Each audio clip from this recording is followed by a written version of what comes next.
and Travels with your hosts, Sean and Marianne Dawn.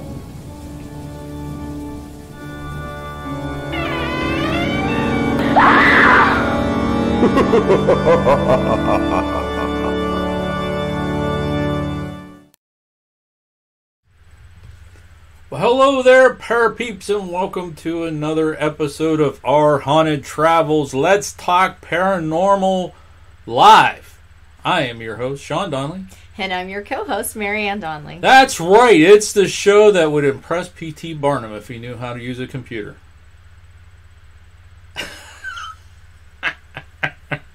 I love the looks that I get. Oh, they don't get any better, folks. Anyways, hey, tonight we are talking about ghost stories. All right. It's my favorite. That's my favorite. So if you are joining in with us, please give us a comment down there. Let us know who's with us. All right, so Marianne's over here working the chat. Everyone get checked in. Let's do some housekeeping first and get this party started. All right, so first off, we want to thank our show producers. And I can't see that. Who's our show producers? All right, so I'm going to tell you how this works. Okay, these are show producers. At Penniless Scribe, at Psycho Axeman, and at Adrelian Wolf. These are the people who have been our top tweeters this past week. So, if you would like to be a show producer when we go live, what you need to do is follow us on Twitter. That's our handle right there, at PANICdVideos. And get on there and retweet our stuff and leave us comments and so on and so forth, and then that little program pops up on Friday and lets me know who was most active. You become a show producer. You said that last time we did this. The producer thing? Yeah. Yeah, it confuses me every time because we don't have anybody in the room with us. We don't have any producers, so it kind of creeps me out a little bit when you say that, and I don't They remember. help promote our videos on Twitter. So I'm going to give them a shout out for their Twitter account. All right. Basically. Okay. How we doing? We got a couple people in the chat room already with us today. All right. One of them is Richard from Ohio, and I asked where at. He's from Southeast Ohio. All right. And Southeast Ohio in the house. Yeah, and then one that I can't figure out how to say. It's like Abraxavprd, something like that. It's from Michigan. Michigan. Yes. So Ohio and Michigan are in the house Ohio and tonight. Michigan so far.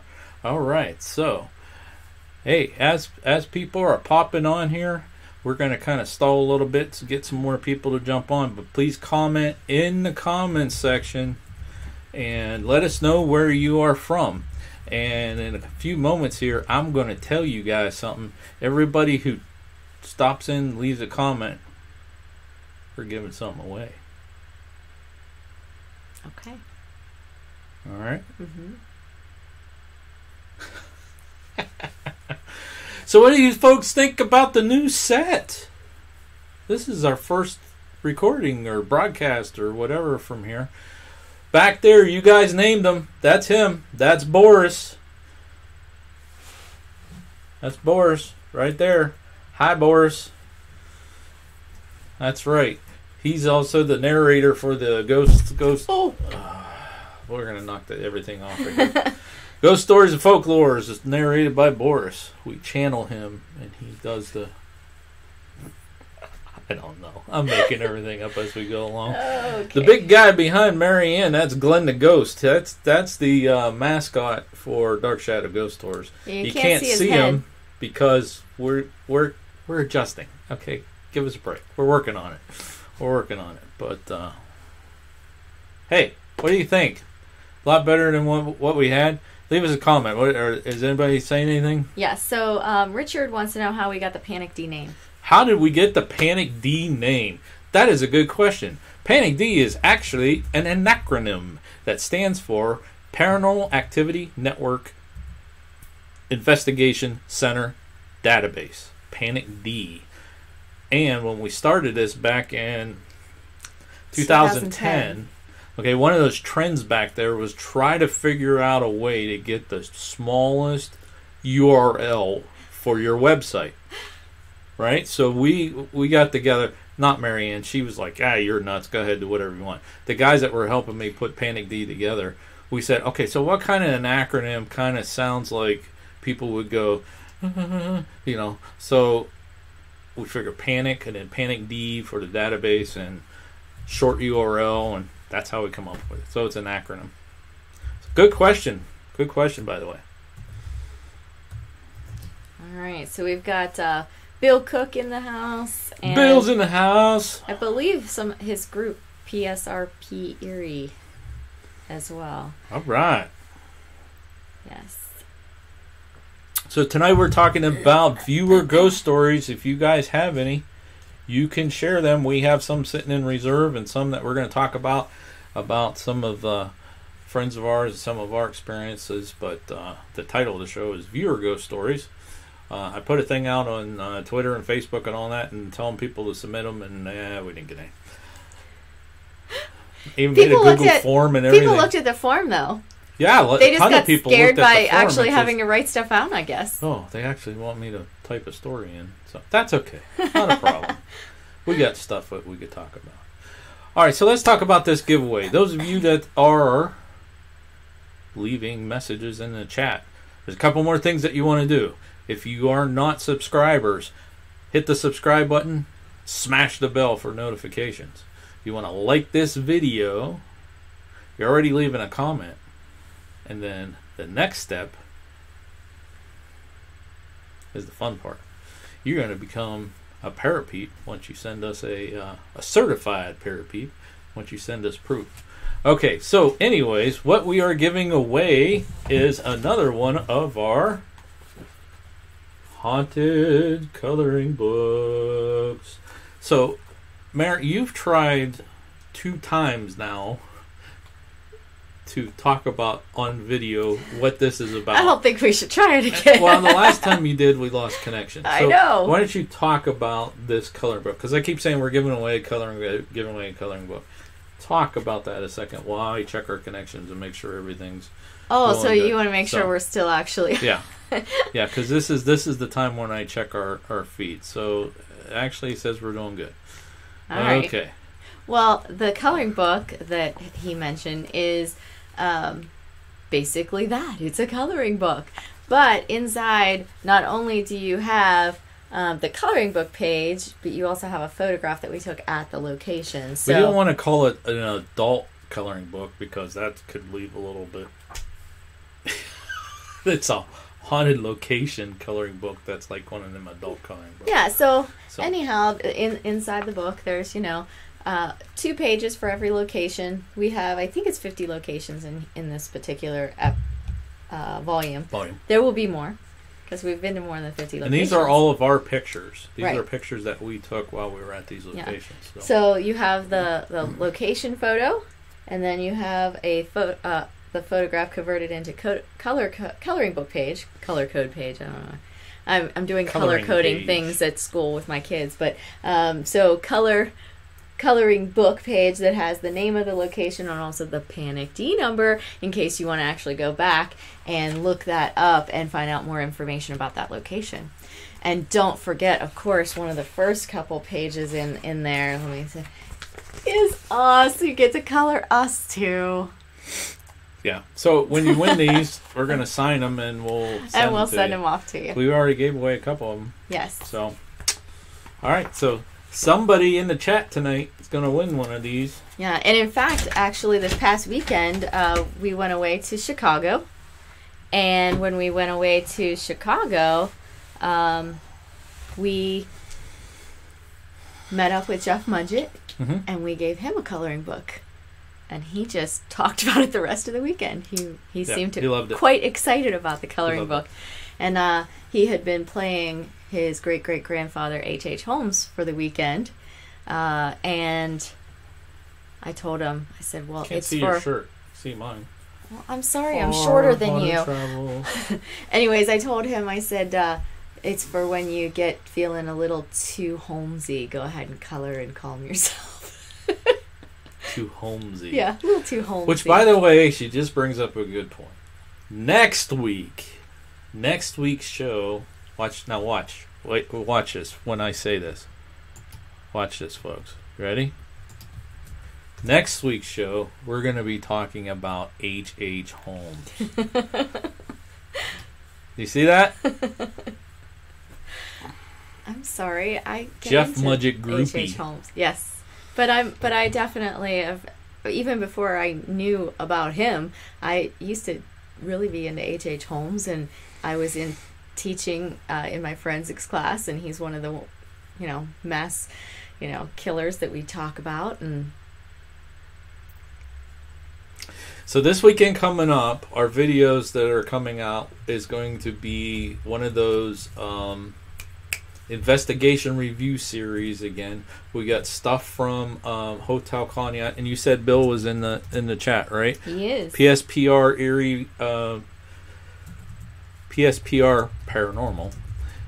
We're going to do a collab video with him because he was on the investigation with us at Hotel Cognac. True. So you guys can actually join along on these videos that we're putting out and help us review the evidence.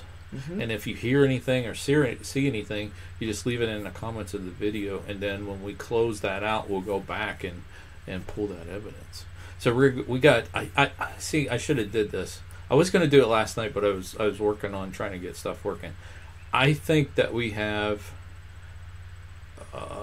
close to maybe 18 different videos that we'll be putting out this whole week coming up to it. It's not going to be I don't think we'll do the location video for Hotel Cognac. We'll let it simmer. We haven't done the Kinsman house yet. Mm-hmm. We just kind of let it simmer, let people look at that.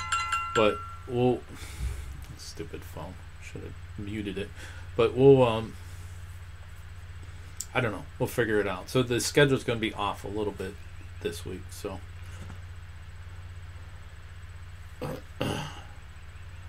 all right, so let's talk about parapeeps a second, and then we'll get into the ghost stories, because I think we got some people in the chat. If you're just joining us, please comment in the chat and let us know where you're from, so that we know that you're here.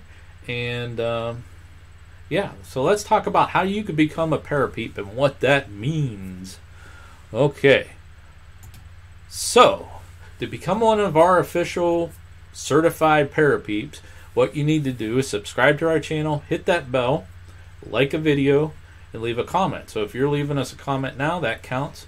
And tell a friend. You don't have to, but it'd be nice. Hey, tell people to come take a look at our videos or join us live or whatever.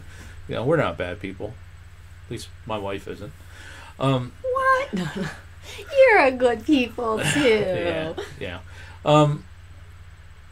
And then you take a screenshot of that and email it to PANICdVideos@gmail.com. And then what will happen is we are going to send you back a certificate that looks similar to that, but it will have your name on it instead of Sean Dunley. And then when we do these giveaways, you could just send us your certificate, and we know that you already like, and do all the requirements and all that other stuff for the giveaways. And then I also take and I tweet that out or post it on Facebook or whatever, thanking everybody. So if you want to put your Twitter handle or your YouTube handle or whatever, your name or your paranormal group or whatever, just let me know in that email and we will do that. Okay. I'm going to leave that up there. Let me go back and show the email again. There's the email down at the bottom of the screen.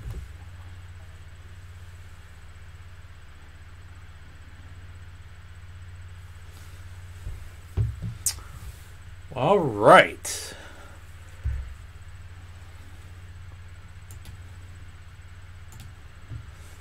Okay, so let's talk about the giveaway, then we'll start talking some ghost stories. I thought we've been talking about the giveaway. Well, yeah, we were talking about the giveaway. I'm sorry. I'm sorry. I'm wasting time here a little bit, folks, because normally when you do these live streams, you got to leave them out there for a while, and then people join you. So, yeah, forgive me. chat's hopping over here, which is kind of cool. So, in order to win this coloring book that Marianne just talked about, looks similar, right? Sub to our channel, hit the bell, like a video, leave a comment. But here's what we're going to do. You need to send us an email to panicdvideos@gmail.com, and in the subject put show number 004. That will register you to win the coloring book. Now, yeah, I forgot about this, Mary. I said, I forgot to get that spinner thing. We're not going to draw on the show tonight because we'll draw tonight's coloring book next week's show. That gives them a chance to email us and get that stuff in and all that other stuff. True. Okay. If you are a certified parapeep, you don't have to do the screenshot. You can just send your certificate. Or, we have less than 100 right now, so I can actually look at your email and know that you're a parapeep. But, once that grows, you need that certificate. Mm-hmm. So. Well, we have a few more people in the chat room. Val Curie from Philadelphia. Nice. Yeah. But a bunch of them are saying they have ghost stories, but they're still not telling us them. All right. Well, you can tell them in chat. I did. I said, tell us one. Okay. Let me bring chat up here. I think it's working. Well, I Don't have look like chat, it's but it working. doesn't look like you have chat. Let me put another thing in there. Oh, there it goes. I think it's scrolling back to the beginning. Oh, okay. I thought maybe it wanted me to say something. I don't know. You did something and it started populating. Ooh. All right. So Valkyrie says that over the summer they went to Eastern State Penitentiary, where we've Nice. been. Nice place. Did you like it? Yeah. Did you watch the video that we did on the grumpy old man of Yeah, we did a Eastern few. State? Yeah. But anyhow, they said that there's a lot of negative energy there. Well, yeah. Actually, that video that we put out there is called The Grumpy Man of Eastern State. The grumpy old man, I think. Grumpy old man. Yeah. That wasn't clickbait. Actually, something did happen to me. I don't want to say I was possessed or anything like that because, He did get real grumpy, though. Something did come over me, and I was not happy with Marianne at all. I really wasn't. And it took a little while for me to shake that off. Because we have pictures where we went across the street for lunch after we were there. Did you go to the Firehouse, that little restaurant across the street?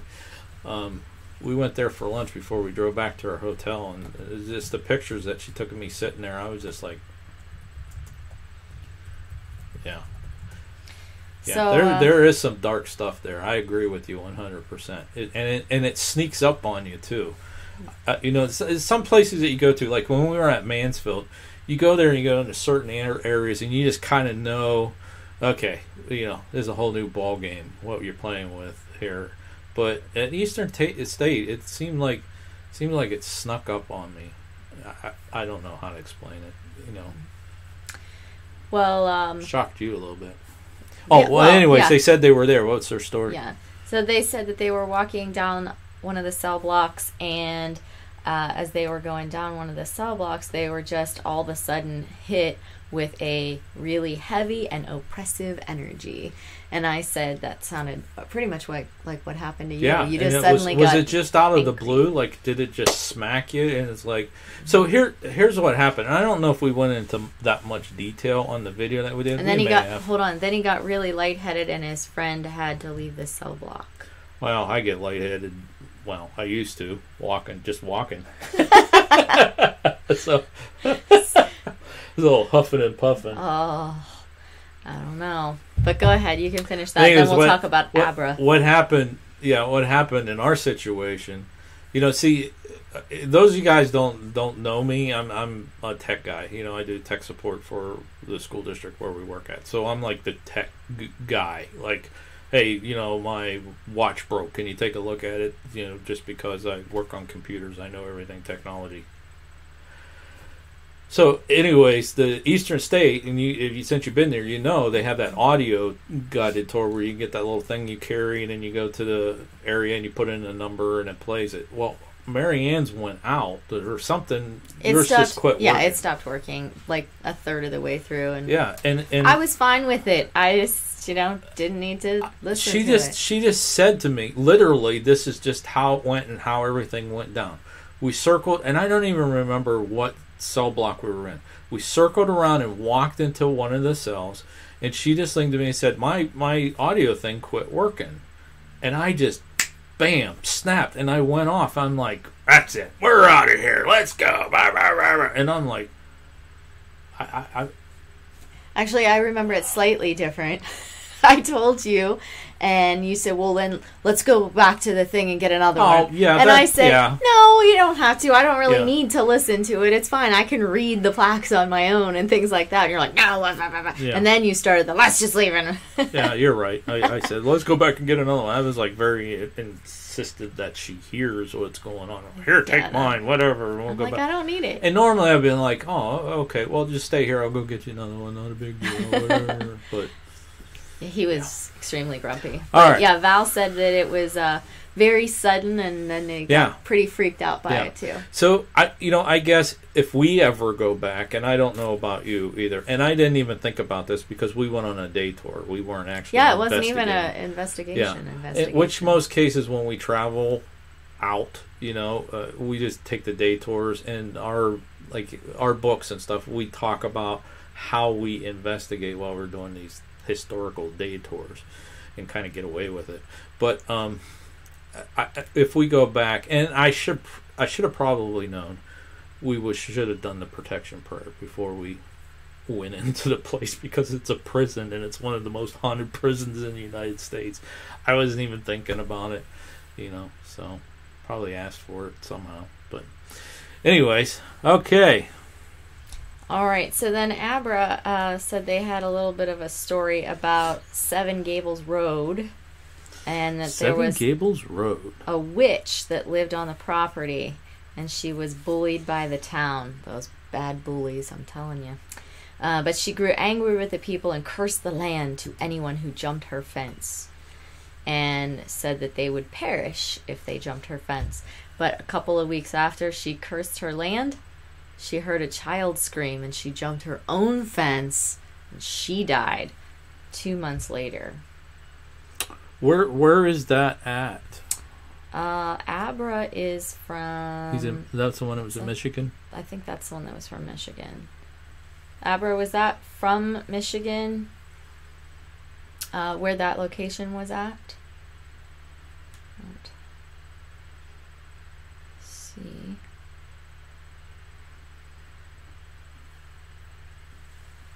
Abra's from Michigan, but I don't know if that was a location in Michigan or not. We'll have to wait and see if Abra comes back and tells us in the chat room. All right. Let me... okay. Abra has responded. 46 minutes north of Jackson. I love Jackson, Michigan. Are you actually near Jackson, Michigan? I've never been to Jackson, Michigan. I've been to Jackson, Michigan a couple times. They had a nice space museum, so my dad, he used to take us there a lot when I was growing up. Space Museum in Michigan? Mm-hmm. Yeah, it's called the Michigan Space Museum. So I live there. So you live in Jackson? That's awesome. My mom used to like the winery that's there too. I forget the name of the winery. St. Julian's Winery. Your mom used to like the winery? Yeah, my mom liked the winery, and my dad liked the space museum. So we went to Jackson a lot growing up.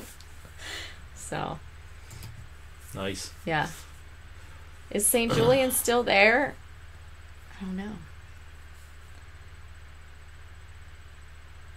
It's like waiting in anticipation for them to respond to us. There's a delay. There is a delay. I know. We ask a question, it might take... I know. It's kind of like talking to the ghosts. You have to give them a little bit of time. 20 to 30 seconds for the EVP response. So it says the road is in Danville and doesn't know if St. Julius is still there. Okay. All right. Cool story. Thank you. Thank you for sharing. So, Abra, you said that you investigated there. Did you have any encounters with the witch or any of the cursed people who may have tried to jump her fence on that cursed land? And the wait begins. Tick, tick. While we're waiting, I think we had somebody else that came on. I don't know. Let's see, who was that? Andrew's here. Bill's here. I thought I saw somebody else write something. This one that I didn't know. I don't know if that's like a stupid thing or not. So I don't know. Fat lady. Yeah. I don't Are know. you talking about me or my wife? Because I'm like 3 times her size. Stokens, I guess. I don't know. And I'm definitely a male. Not going to show you. Thank you for that. Hey, fat goodness lady. gracious. Let's see here. Richard said they want to know if we ever had anything follow us back from one of our trips. No, we haven't, and I'll tell you why. And I tell people this, and I think I even mentioned it. Bill, you can chime in on this. I mentioned it when we just did our past ghost hunt. I do it on each one when we take people, whether we go ourselves or we take guests with personal guests, or if we host ghost hunts. The reason why we don't bring anything back is 3 different reasons. Okay. First of all, when we go into a location and we know that we're going to be opening ourselves up to communications, spirits, anything like that, we always try to make sure, I'm not going to say 100%, but in most cases, we say a protection prayer. Now, that's based on our beliefs, which is a Christian belief. You guys can do whatever you want, as long as it's what you believe in. If you believe in Wiccan followings or Native American followings, whatever, as long as you believe in it, do something to protect yourself walking into there and starting out. Then, same way with that number, when we're done, we do a closing prayer. And we also say, hey, we don't want you at your house. We'll come back and visit. You got to stay here. That's my favorite one. Because, a lot of times, you go to these places. We just tell them. We let them know. I want to tell them that I want to come back there and visit them someday. If they come home with me, what's the point in going back to that location to visit them? It's kind of like you go into your friend's house. You go there. They don't come home with you. Yeah. I mean, sometimes they might stay the night. But you want to go back to your friend's house in the future to see them. So I always tell the ghost before I leave to stay there.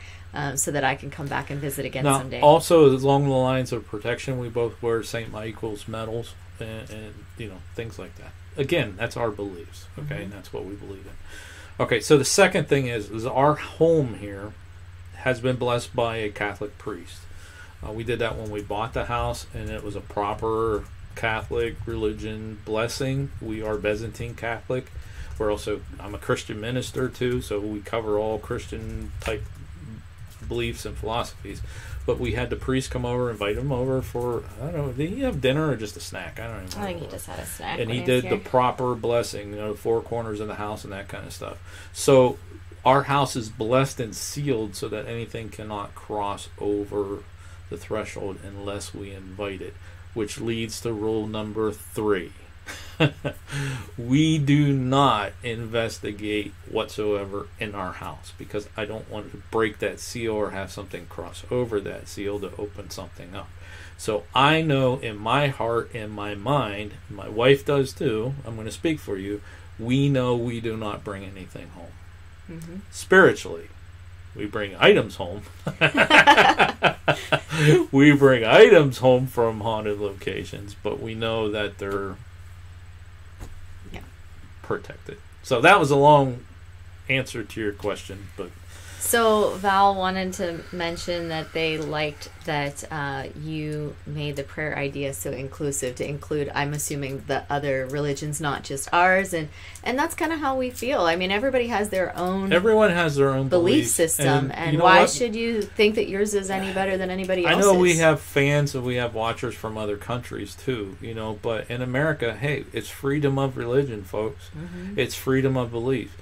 whatever you believe in, as long as you have strong faith in that, you use that method to protect yourself. Okay, Right. because let's say you're a Wiccan, okay, and you come out with us, and I say a Christian-based prayer. It's not going to protect you because you don't believe and have faith in that. So Makes you gotta sense, do your own right? thing. So you got to do your own thing. Yeah. I just don't know what the Wiccan prayers is, and that, you know, if that's what you believe in, that's great. It's just not what I practice. Right. So that's why we allow them to do their own Yeah. thing. And even if we take people on a trip, are you having a snack? Yeah, I'm having my blood sugar. so. If we take people on a trip to a location, we always do our thing, but we do tell them. But if you have something that you want to do, so Right. go ahead and do that as well. Right. So So we have some other paranormal investigators in the group here, some other ones. So, you know, if we're wrong, you know, let us know. But from all of our research and all the people we talked to and all the places we've been and everything, when you put all the pieces together, that's basically, if you believe in it. And I tell people this too. People who tell me, you know, they have something at home and they have something that, you know, something's bothering them. You know, I question them. I interview them a little bit. As long as it's not something dark or something demonic or something like that. It's just a little, you know, ghosty that's trying to get attention, that type of thing. If they're okay with them being there, I tell them, sit down, and you should do this with the head of the household too. Okay, sit down as a family and just say, hey, look, you're welcome to be here. but you However, gotta this is follow our rules. house, and you got to follow our rules. And if you don't like it, get out. But Kind the of like reason- how you have those conversations with your teenagers. Yeah, pretty much. But the reason why you need to do that with the head of the household, if you think back, late 1800s, early 1900s, that's where a lot of activity takes place. You know, if you look at all the reports, you know, the woman in white, Victorian clothing, you know, that kind of stuff, you know, all that spiritualism could have stirred the pot up and opened up all these doors and all that stuff. But if you look back and if you think about it, women didn't have a right to vote. They didn't even have a right Women to own weren't property. owners. You know, so it has to be the head of the household that puts their foot down for that household. The spirits could be from that time frame. These are just my philosophies. I could be completely wrong. However, just stuff that I've learned over the years. So when you say head of household, I'm going to just kind of... Well, you're the head of this household. I know that. That's how we've been married for 12 years. Yeah, you just have to... You're not insinuating that it has to be a male. You're just No, saying the you head have of to the let them know, household. I am the head of this household, and this is the I way it's am the going to head be. of this household. Yes. I just want Yeah. to make that I'm not clear saying to our guests. male, female, whatever. But back in the day, It okay, was males. there was somebody who was the head of the household. It was males, okay. But, you know, there are cases where it was a female who was the head of the household too. But they were in charge. I'm not saying like, hey, the oldest daughter can do it, or, you know, no. The head of the household. Yeah. The matriarch or patriarch of the household. All right. All right, so what So else I we have got? a couple more questions, but I also have some information from Abra. I'm just calling you Abra because it's easier for me. So Abra said that that I asked if they had any experiences during their investigation of that witch location, and they said that they only heard just the screams and had a walkie go off. And I said, screams? And Just the screams. yeah, just you can't leave me with screams. So then they did come back and say It's just this high-pitching squealing noise. that if you hear the screaming, death follows. Oh, well, that's not good. So I then said I was, you know, Here, just the screams. Run. so I said I hoped that it had been more than 2 months because the witch, when she jumped the fence, that was 2 months later. The witch died. Was I it said, the screams or was it a witch cackling? I don't. That would scare me. You would see a 200+ man booking it. If you heard a witch cackling, Yeah. So that anyways, wasn't my wife. They said it was about a month ago, and that they have their video about that on their channel called The Haunted Road. So, all right, we'll have to take a look at that. The Haunted Road. Did you write that down? No, we could go back. You can go back on it and read it. The Haunted Road. Yes. So then Val said some nice things about us. But then Richard Larson wants to know if we believe that spirits can attach to objects. Yes. Yes. And I have seen that. I have seen it maybe 4 or 5 times. 2 things that I could remember is number one, the warehouse on the canal in North Canton. That was like one of the first places that we went to, and you know, after we started Dark Shadow Ghost Tours, and they have a dresser. Or they had a dresser that was down in the basement that had a drawer in it that they lost the key and they couldn't open the dresser. So this is he I really admired Ken. I don't even know if the place is still open anymore. He was having some troubles. They did close them down. I thought that they reopened, but I'd have to look that up. But he had some really cool stuff, coffins and everything. But anyways, this one dresser, my K2 meter was like picking stuff up off this dresser, and it's been sealed up for like, you know, it's a 100-year-old dresser. So there was something inside that dresser it was picking up. So I think he had a psychic medium or something and said that there was attachment to something that was in that dresser, and he never really had the desire to open that drawer. And, you know, I don't blame him. So that was one. Another one, when we were at the Stanley Hotel, what was that room with the girls? 401. 401. And we have a video out there about the evidence from the Stanley Hotel. But there was a chair that was in that room 401, and it was... it was in the corner. Yeah, the K2 meter. It's just a wooden chair, you know, but one side of that chair was setting off the K2 meter. So and I think there was reports about that chair would rock by itself, you know, and there's others. I just can't remember all of them, but I know there's something at the Limp Mansion that we picked up. So, yeah, I do believe that objects, mirrors too. We bought a mirror. You folks need to watch buying antique mirrors, by the way. We should probably do a video on that. I didn't realize this until like after we did this. we went like antique shopping once. I forget what we were shopping for. Was it stuff for the new house? I don't remember. But they had this really cool mirror, and we bought it, and like we kind of find out that you shouldn't do that because you never know if a spirit's trapped in the mirror. Yeah, it's out in the garage. But at the same time, we did one of those "you can't come home with us" things in the parking lot where we bought it. Mirrors are known to trap spirits. Yeah, that's a Victorian thought as well. Yeah. So, but that we mirror's did out in the garage. We never brought it in the house. I haven't checked it out with the K2 meter or anything like that, but. Yeah. Now, well, a lot of that stuff from those haunted locations aren't in the house.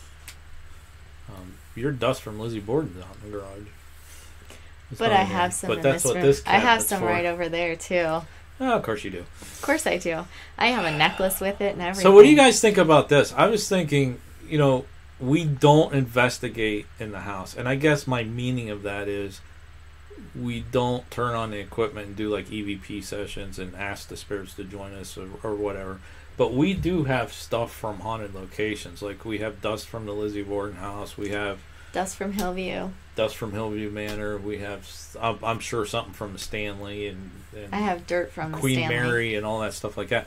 And I was thinking about doing like a live feed and just let it run as we start putting stuff in the cabinet and put a K2 meter next to it and see if it picks anything up and let it so run. You're going to break your rules? Well, no, that's not investigating. I'm not going to ask anybody, do any type of ITC or anything like that and ask people, ask the spirits to join us just to see if there's anything coming off of the haunted items.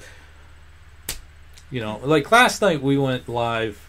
You were sawing logs. I went live. You and went called live? I called it the insomnia chat. I couldn't sleep, so I Okay. said, "Just come on and chat." And it wasn't me on there. I just had stuff graphics and played some videos, and we were talking in the chat.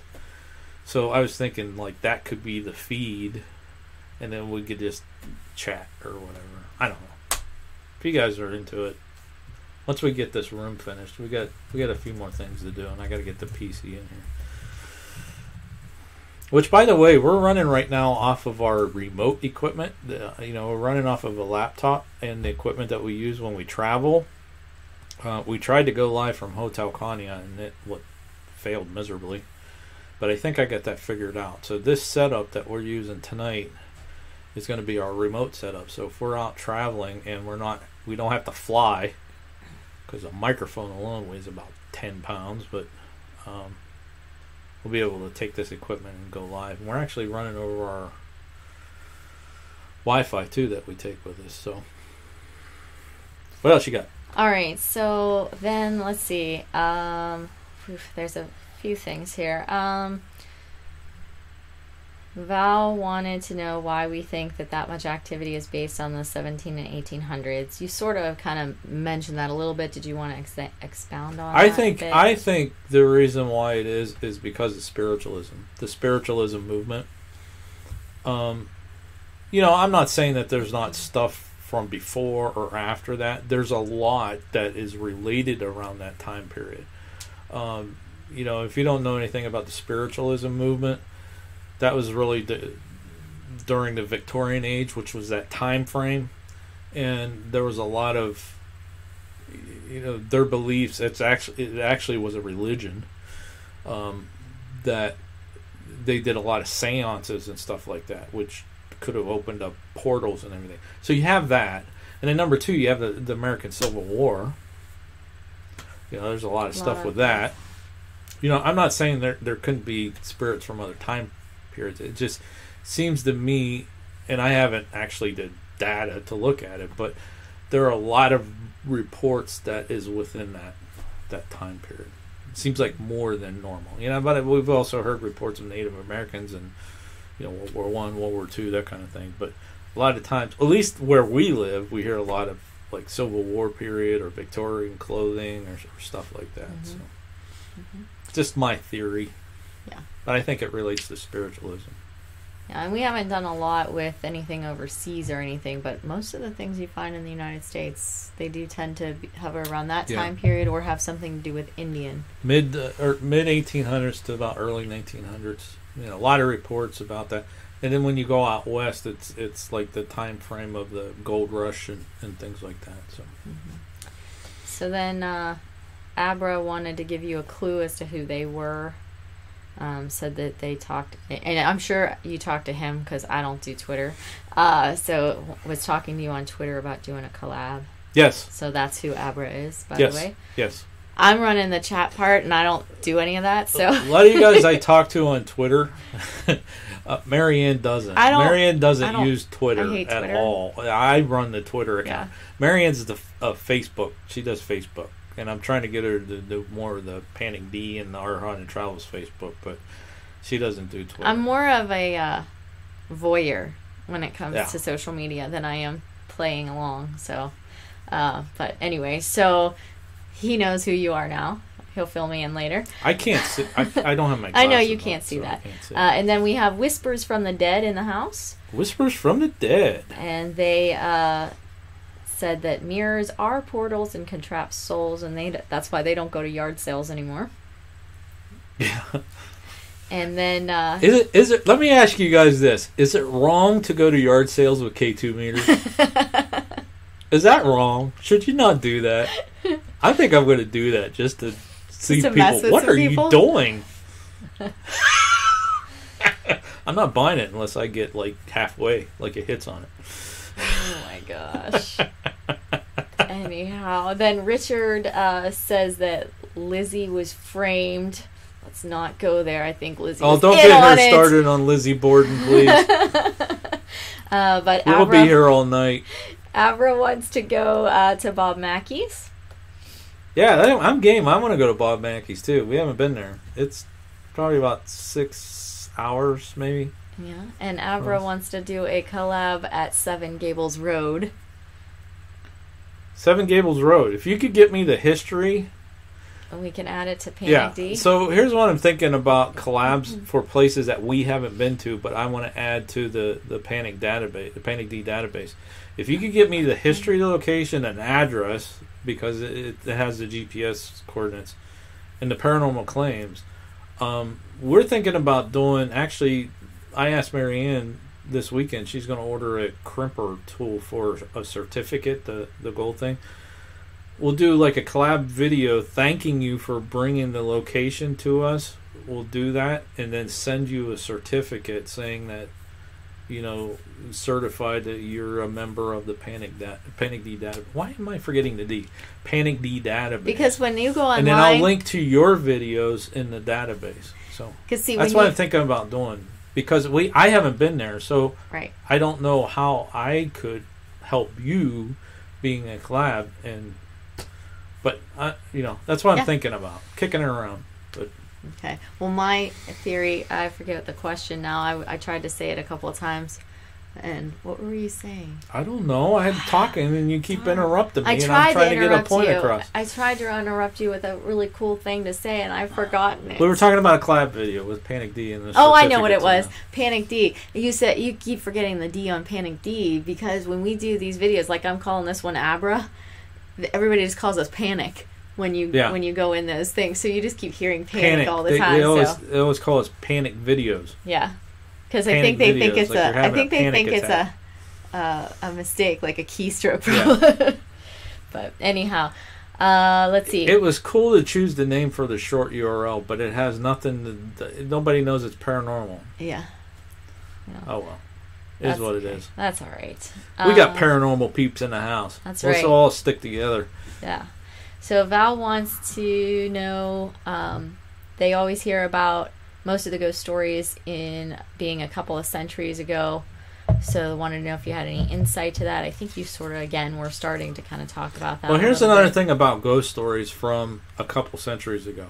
You know, it used to be, and we talked about this at Christmas time, but it used to be, well, before television and social media and telephones and all that stuff like that, people would sit around and tell ghost stories.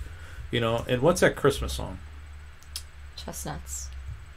Chestnuts roasting on an open fire. That's the most wonderful time of the year. Maybe it's the most wonderful time. That Christmas song, it's the most wonderful time of the year. There's a line in there where they say we'll be sitting around the fire telling ghost stories. Well, that's where that comes from. It was passing along folklore and ghost stories from family to family, tribe to tribe, so on and so forth. So that's why you get a lot of ghost stories from way back. And, you know, a lot of legends like Crybaby Bridge.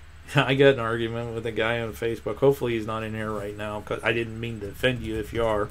But, you know, basically telling me, you know, no, that's not the Crybaby Bridge. It's one in Pennsylvania. Well, there's actually literally almost 27 Crybaby Bridges across the United States, if not more. But they're all about the same type of folklore, same type of story. So those are called town jumpers or city jumpers or something like that, where that story has passed along different places. But I always say to people, it had to originate from somewhere.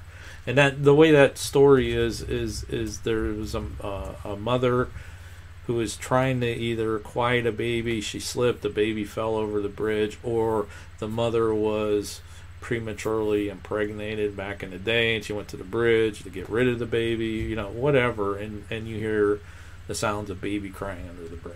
But like I said, it's all over at least the United States, but it originates from the same story. So again, a long answer to your question, but thank you. Very good. Yeah.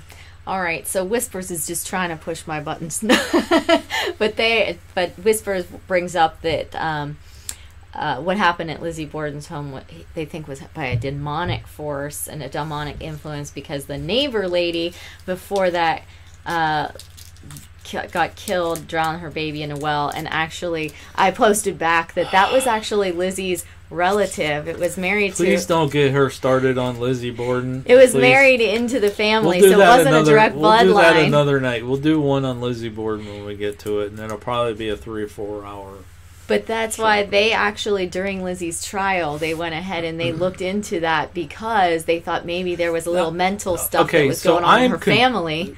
Guys, listen, guys. All right, now she's talking Lizzie Borden. Look how she has perked up.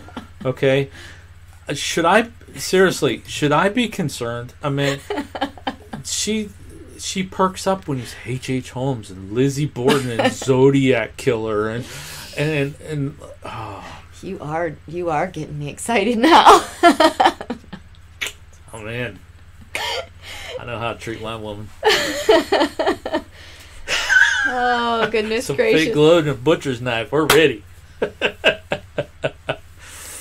But anyhow, so those were actually the house that the neighbors that were actually Lizzie's relatives, that was all part of the family's land at one point, and they lived there. That she drowned the children in the cistern, and then she supposedly killed herself. Why are we talking about Lizzie Borden? Because I'm talking to Whispers. Okay, so we had a fan that bring it up. Yeah, okay. yeah. Right. It's not my fault.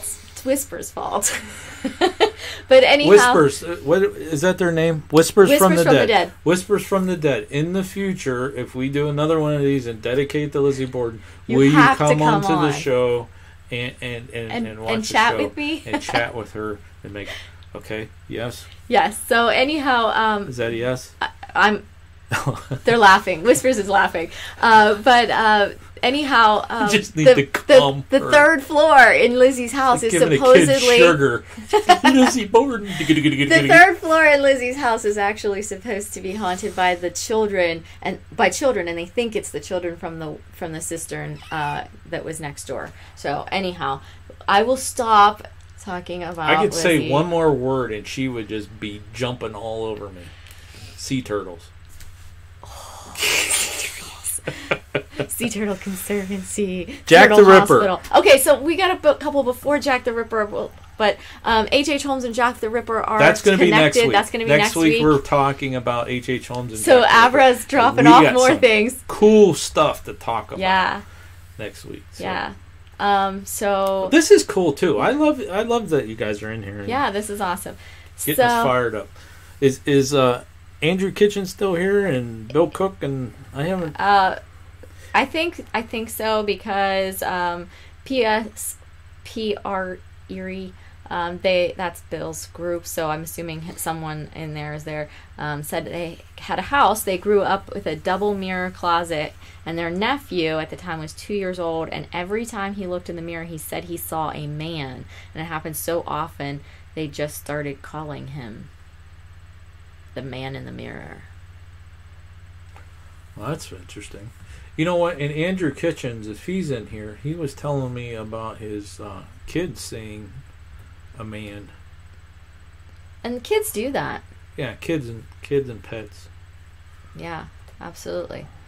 So I have a couple more things in between, but sure. No rush.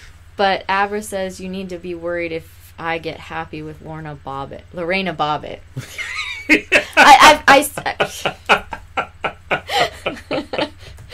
Just so you know, if I hear a noise, I go in the kitchen and I get out my big butcher knife and I walk around the house with my butcher knife, checking the grounds of the house. I'm just saying.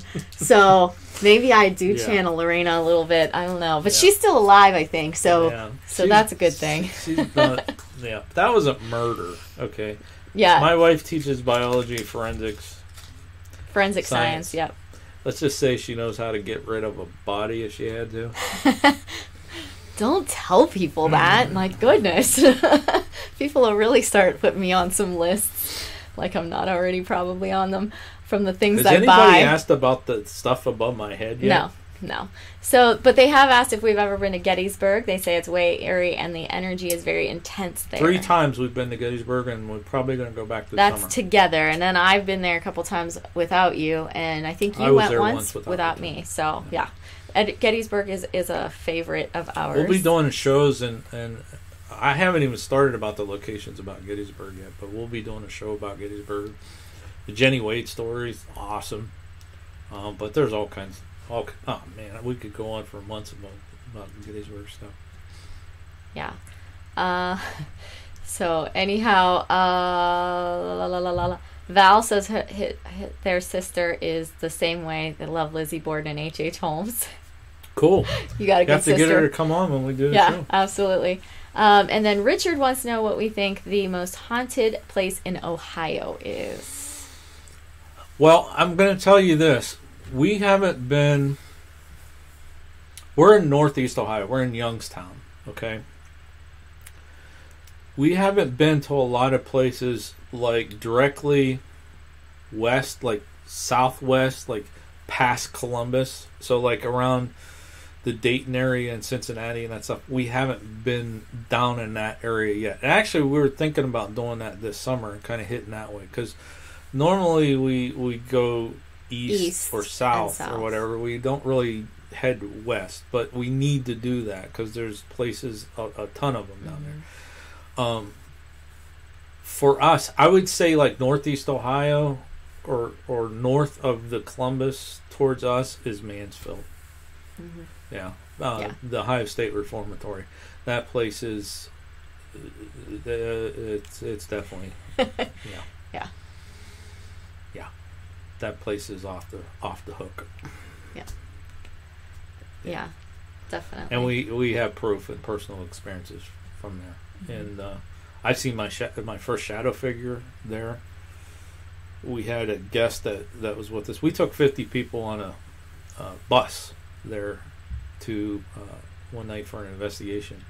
And the one lady that I think I told this story. If you guys saw her interview at the thing, I'm just going to tell it again. The one lady that was on it was like an older lady. I think they won tickets actually to go with us. They've never been on a ghost hunt before, but she got where she felt like somebody was trying to pull her in one of the cell blocks and freaked out. And she was up on the 3rd level of the cell block. Mary Ann was leading the group, and I was down below. I wasn't feeling too good. I think I was having something with my gallbladder or something like that. I don't know what it was. So I was walking in to see where these guys were at, and I heard her scream. And that's when I saw the shadow figure dart off of the 3rd thing and go out and went into the shower area. And Mary Ann just screamed down, "I need your help, I need your help." And it was all we could do to get her down off that 3rd level. It was pitch black dark. And you got her outside. She sat out there probably. Was it the rest of the time? No, it was like a half hour or to an hour or something like that. She was sitting out there. Yeah. And unfortunately, like the following week, she ended up in the hospital with some heart issues. I don't know if they were related, but it really freaked her out. So, yeah, I'm going to say that's our most harrowing experience. Yeah. Abra says Mansfield Reformatory. They agree. And then mentioned, of course, that Shawshank was filmed there. Go ahead. Hit your rebuttal that you always say when it's not Shawshank. The only thing that was filmed there, though. Right, there were several like others that were filmed there, including, if you guys ever saw Tango and Cash, some of the prison scenes were there, and Air Force One, the yard scene when they released the prisoner from the prison, that was filmed there. So there were several movies that were filmed there, as well as lots of music videos and, of course, all the ghost shows and everything. But there's been a lot of stuff that's there. But the most famous, I would have to say, is Shawshank. And they do have a whole weekend that they dedicate to Shawshank there. Yeah, the Shawshank Trail. Yeah, the Shawshank The Trail. most famous thing about Shawshank is we actually have a brick there that says Dark Shadow Ghost Doors. Well, Mansfield, not Shawshank, but Mansfield Reformatory. Reformatory. We actually have a brick there on their brick set. And put in our wall. But we'll have to get another one. We have to go. PANICdVideos. Yeah, we'll have to go and get our picture next to it, and then get one for PANICd and do that. So we've been to Mansfield.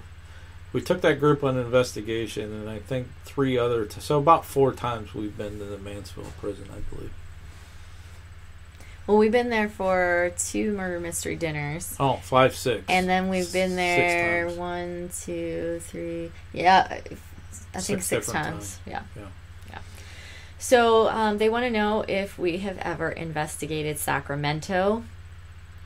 California? No. We've not been there. We've done L.A. area, Anaheim. You did L.A. area. Yeah, we did the Queen Mary and Yes. where's Queen Mary at? Queen Long Mary's Beach. Long Beach. And in November we're going to San Diego.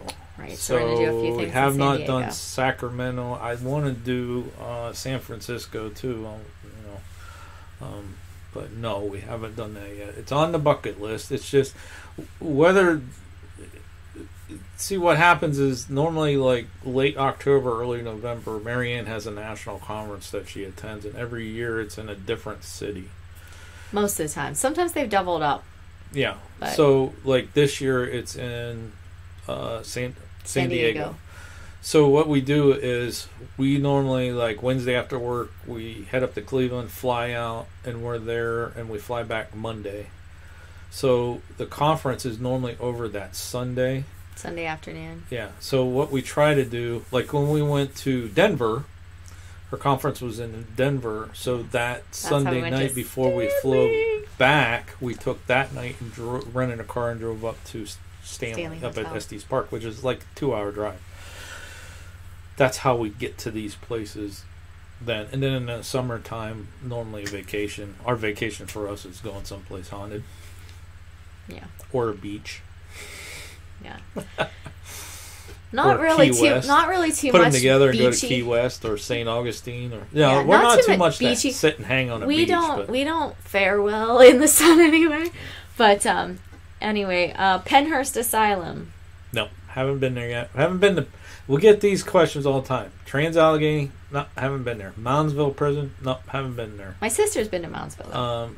Penhurst, no, haven't been there. And they're close, but we haven't done them yet. We've like working our way in. Yeah, you know? We're working our way back home. We did all over Key West. We did St. Augustine. We've done Gettysburg. We've done. Well, I just told you California. We did Denver. There was other places in Denver. Dallas. We've been to Dallas. We've been to Memphis.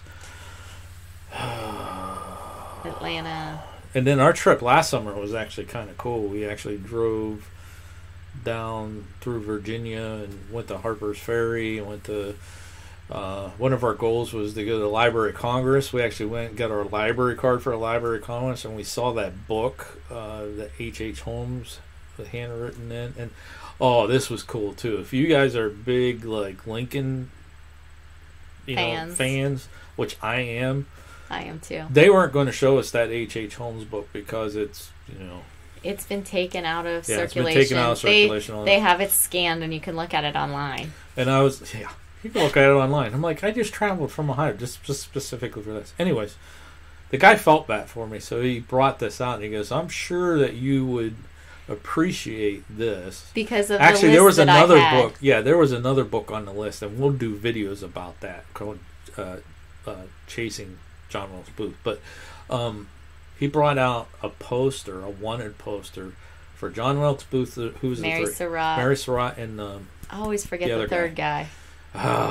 Boy, memory's starting to go. He's not as he must not have been as important. It had the original tintype pictures on it. Yeah, it's in awesome. The Library of Congress in the National Archives. Yeah, you see pictures of it all the time. The only thing that's bad is that you can't take pictures in there. You have to get prior permission. Yeah. And we didn't even know that we were going to see that, so we certainly didn't get prior permission for that. So, anyhow, I'm not sure which of the locations Abra wants to go to. They want to go there, but I don't know which location. But Richard says the guy hanging behind you reminds me of an old friend of theirs, Audie. So do you mean the Boris the skeleton or Glenn the ghost? Glenn the ghost. Or any of those other creatures behind. Nobody's asked about those things. That's because you can't tell what they are. Yeah, you can't. That's what is that? That's a cow's head. Cow's head. And that's a bison jaw. Bison jaw. There's let's see what else is there. That's a you guys boar. Can't see the ones right up behind. Higher. Glenn's holding on to a boar's head. That's kind of funny. Boris is standing in front of Boar's head. That is funny. Yeah, and then we have I have a ram up there you can't see, and there's a goat up there. There's a Yeah, there's all kinds Over of there's stuff. a whale vertebrae. Yeah, I got a wolf skull over there. We'll show you guys around once we get the room finished. It's still not got quite some there more work yet. to do, but Yeah. So Richard says yes, the skull. So okay. So is that like a childhood friend? I don't know. So I think we're caught up in the chat room. All right. Do you guys want to find out? Did you guys, everyone here, find out how you can win that coloring book? Do you want me to go over that again? Or how to become a parapeeps? I could go over that again. I don't know who was here the whole time and who came new. Yeah, I'm not sure. If you want to know how to win the coloring book, leave a comment in the comment section. Otherwise, he won't say it. Yeah, I promise. I'm not going to repeat myself. Not unless somebody asks. Richard said used to be. So, used to be a friend of his. Interesting. Good questions. We Yeah. didn't cover a lot of ghost stories. Well, you have some have ghost a couple. stories that you want to talk about. Yeah. You guys want to hear some of the ghost stories that are paranormal stuff that we know that we were going to share if we didn't get anybody to tell us any ghost stories? If you want us to do that, yes or no? I mean, because we're over an hour, but I'm having fun and we can keep going. I don't have a problem with it, unless you got something to do. You got something to do tonight? No. No, you're recording your show tomorrow. I'm recording my show tomorrow. Okay. Yeah. Which, by the way, Marianne is on a monthly show with Marie Samuels out in Seattle. It's called PANICdVideos, and I've been posting links and stuff on our Twitter, and it's a pretty good show. It's all about women in the paranormal. Yeah, they kick me out. I'm not allowed to play with them, but that's okay. So you're recording the show tomorrow night. It comes out the first Thursday every month. Is that right? Yeah, she don't know. I don't know. It only happens once a month, so I don't have a... So I forget what question. So you asked two questions. Richard said yes. So I'm one sorry. question was, do you want to hear about how to get the coloring book and how to become a parapeep? And one was, do you want to hear ghost stories? So I'm going to say let's go with a ghost story. All right, so let's go with a ghost story says first. anything different You got later. one from a good friend of ours. Yeah. So... well, before we do this, Okay. ghost hunting, ghost stories, those are terms for the lay people. Okay, we know we're talking about spirits or paranormal activity. It's just easier to shorten it to ghost. Yes. But from the people that we hang around with, when you use ghost hunter and ghost stories and those kind of terms, those are thrill seekers. We're not thrill seekers. We're researchers and investigators. So I just said ghost because it's easy to say. So tell your paranormal story or your ghost story, okay? So we have a friend, and her husband actually died a little over a year ago. And not Real good friend. Not long after he died, there was a big windstorm that came up. And at their house, they have some arches out front that they would hang in each one of the arches, a hanging basket. And so the wind was kicking up, and this person that died would always go out and take the hanging baskets down if it got real windy or anything outside. So our friend, she went outside to go take them down because now she was going to have to do this. And she went out, and all of them were already down, sitting on the ground, perfectly straight up, so it wasn't like they got tossed off or anything like that. So they were just sitting there straight up on the ground at each of the places. That is a true story, and that happened was only a not couple, long. Yeah, it was only like a month or two after he died. Not long after he passed, and he passed unexpectedly. Right. Like during surgery, he didn't make it through surgery, so he did come back and he took care of her. And I think he still is. We talk to her every once in a while, and she keeps telling us because she knows we're into this stuff. And they went on trips and stuff with us, and yeah, I miss him. He was a good guy. Yeah. But yeah, definitely he keeps coming back and taking care of her. Yeah, but definitely took care of the plants that day. So I love when people tell me they don't believe in ghosts. I could sit there and debate with them. I bet you by the time we're done, they will believe. Do you guys get that? You guys that are paranormal investigators, Bill. I was listening to you on the radio show last night. you guys were talking about the skeptics and stuff like that. You guys get that a lot, like skeptics? We do, because we work for a school district. So there's a lot of teachers, academics, like, what do you guys, but, behind the scenes, one-to-one, they're curious. They always ask, what would you catch anything? Everybody's curious about life after death. But they wouldn't come. They won't come and subscribe to our channel or be on here or anything like that. Ooh, no. That's all right. You don't harbor any feelings about that at all. No, that's okay. I seem to week. Oh, goodness. So Avra says that's cool. Bill says yes. You guys run into that with the skeptics? Into that. Yeah. So do you have anything that you tell them, Bill?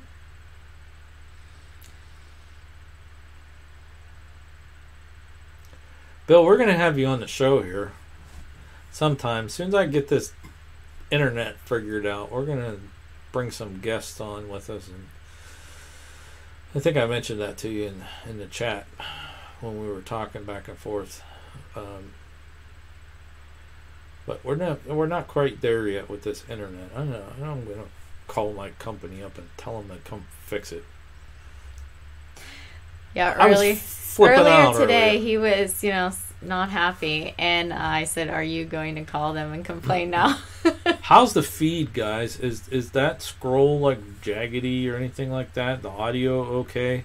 I mean, I keep checking every once in a while. It says it's okay.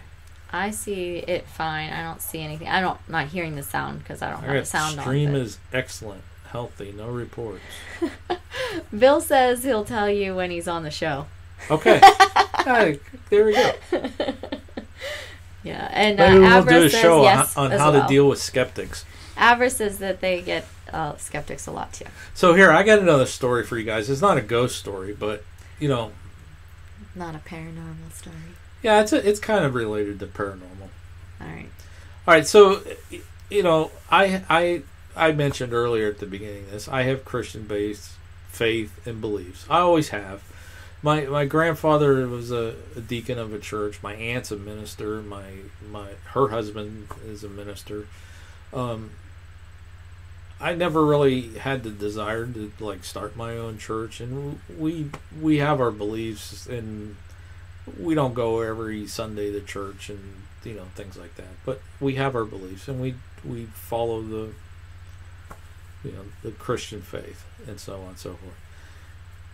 It was about, when was that, when we did that East Liverpool thing?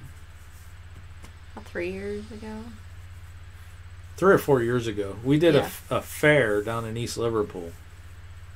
And we set up it was for Dark Shadow Ghost Tours, which is a paranormal related type thing. We were running like a scavenger hunt, and people would go around, they'd have to, take pictures or something like that, and then come back to the booth and, that kind of thing. And it was the last day. That might have been longer than 3 years.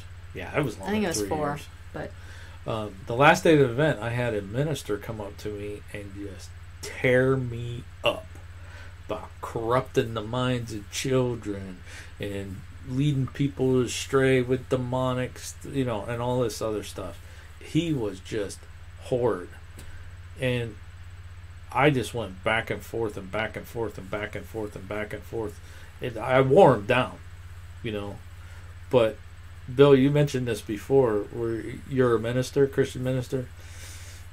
I after that happened, I was, for a few weeks, I was sitting there thinking, what could I have done to I didn't want to convince the guy that just to open your mind. Number one is being judgmental, and I hate that anyways. But, just I don't know what I could have done anything better, but I went and got my Christian minister license, which I could perform marriages, and I've done you did remarriages and deaths or funerals and all that other stuff, but I don't. I'm not registered with the state of Ohio. He's only done remarriages. But I have a card that I carry in my wallet. So if this comes up again, I'm just going to whip out my card and say, dude, you're preaching to a preacher. Oh my gosh. I think it's a funny story. Well, Richard wants to know if you found any fake investigators. Yes, we've had them with us.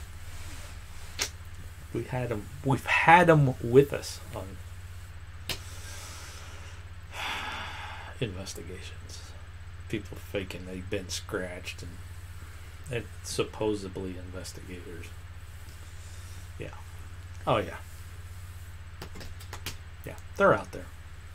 I don't know why people want to fake stuff. There's enough real stuff. If you broaden your mind and learn how to do things correctly and what to listen for and what to watch for and things like that, it is out there.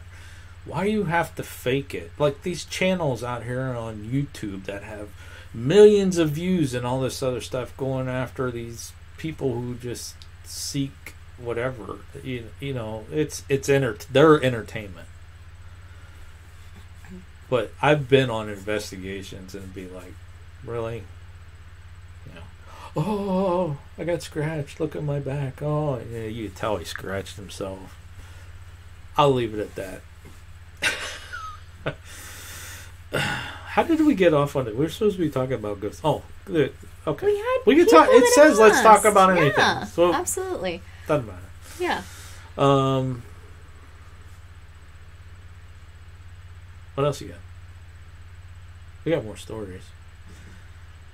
Do you remember the story from Hotel Conneaut? Yeah. Go ahead. You tell that story. Okay, so there's Bill, you know this one, so yeah. you could go take a nap.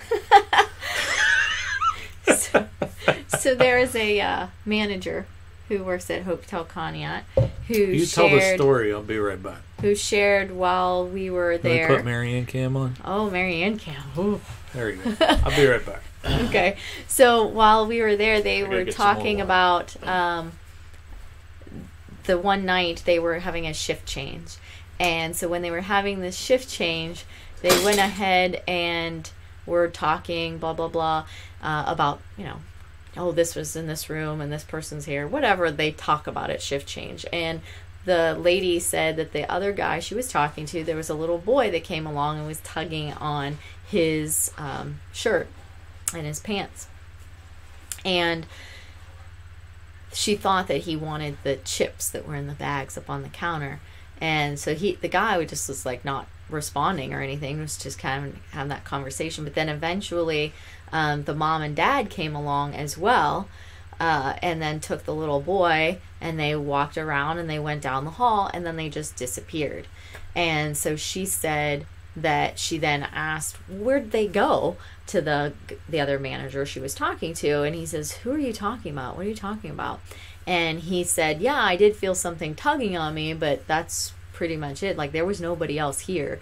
And so they were literally seeing she did, not the other guys, 3 apparitions all at one time, which is super strange because normally it's hard enough for one apparition to be seen. But to have 3 apparitions seen all at once is really super different. Definitely something that I would really like to have seen. And I was looking around for them at Hotel Conneaut that night and I didn't see them, but maybe someday I will get to see them. So, see what? The apparitions of the I people know. At Hotel Conneaut or anywhere. You just not. I know. I keep on. I don't think this table's going to work for us. No, I think we're going to have to figure something else out. Because every time we move, we kick the every table. time you type, too. But, yeah. Any of you guys out there actually see full or half-bodied apparitions with your eyes or recorded? Yeah. Not shadow figures, like actual apparitions. The ones that look like they're really real people that you could literally go and talk to, and they would be real people. Those are the ones I want to see. I really want to see one of those. You see that all the time. There's always these reports when I research these places to put in a Panic D. Full. I actually saw Abraham Lincoln himself, and also, I don't know. Yeah, I'd love to see him. I'd love to sit down and have a conversation with Abraham Lincoln. That'd be freaking awesome. It would be. I don't know. Oh well. Such is life. Different people will think different things. All right. So, any other questions out there from anybody? We're sort of caught up again.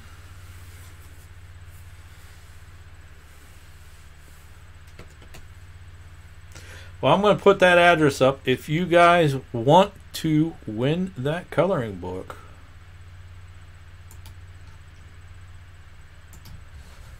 there's the email. If you are not a Parapeeps, it's time to become one. It's time to become one. So actually, when you enter into this, I will register you to be a Parapeeps, and that would be awesome. But to win this coloring book, what you need to do is, the rules are down in the description, by the way. I don't know, did I say that before? I don't know if I said that before. The rules are in the description for the giveaway.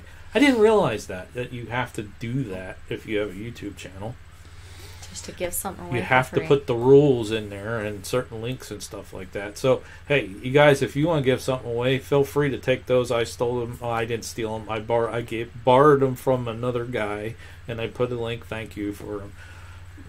And I changed the wording, but you have to have those in your description if you give stuff away on YouTube. If not, you get in trouble. Go to YouTube jail. I think going to YouTube jail would suck, because they would just delete your account. There's like no forgiveness, like Facebook.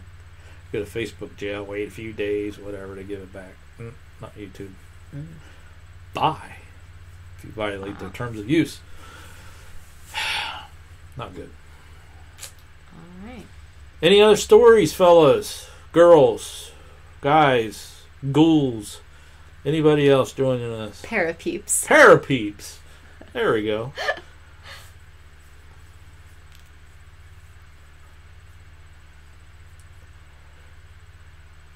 I'm running through my head anything I wanted to talk about.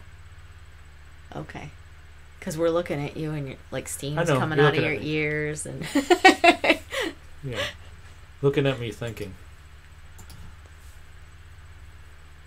Hey, we got a good shot of Boris right there. Yes, you do. Hi, Boris. Hi, Boris. Oh, stop picking his nose. Do you guys watch the ghost stories and folklore videos that come out on Tuesdays? Have you seen one of them? Do you like them? Do you like Boris? Hello, my friends. Welcome to another episode of Ghost Stories and Folklore. That was Boris. He possessed me. Oh, jeez. Here we go. It wasn't he possessed you. It was he was throwing his voice. That's it. I felt something going up my back. Like a puppet. Like puppet. You were a little puppet. Ghost stories. Hello, my friends. Welcome to another episode. Oh, dear. All right. We're getting punchy. We've been going Yeah, for I an think hour it's- and 23 minutes. I think it's about time. So what are we going to do? 7 minutes, or are we going to cut it now?